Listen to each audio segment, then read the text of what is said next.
Ethiopian Prime Minister Abiy Ahmed is generating worldwide headlines for pushing through reforms in a stark contrast to his predecessors.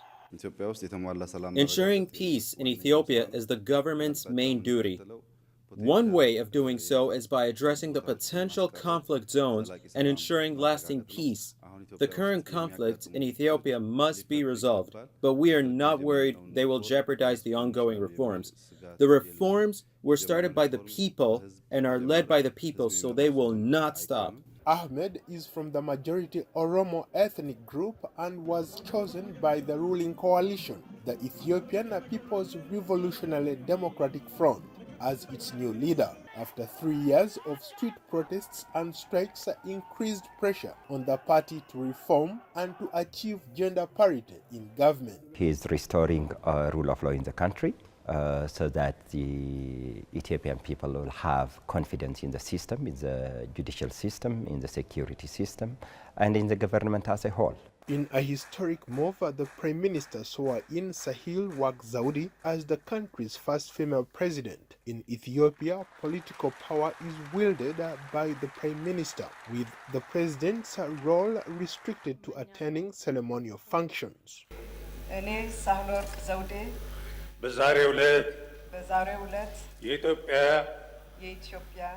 Today, when I start my work as Ethiopian Federal Democratic President,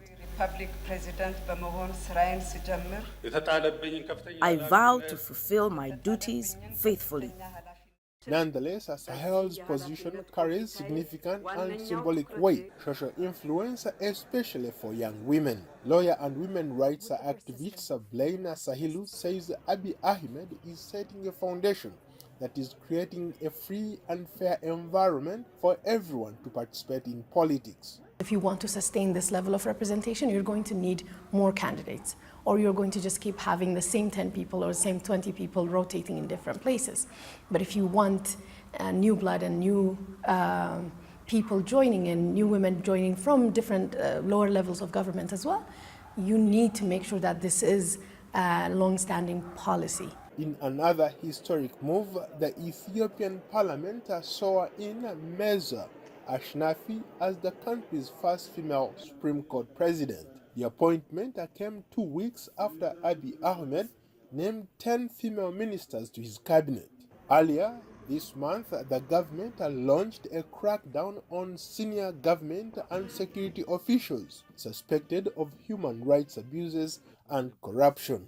Ethiopia signed a peace deal with Eritrea in July that ended 2 decades of hostility, leading to friendlier relations between Addis Ababa and Asmara and boosting stability in the Horn of Africa. Since the signing of the peace agreement, commercial flights between the two nations have resumed, telephone communications have been restored, and perhaps most importantly, embassies reopened in their respective capitals.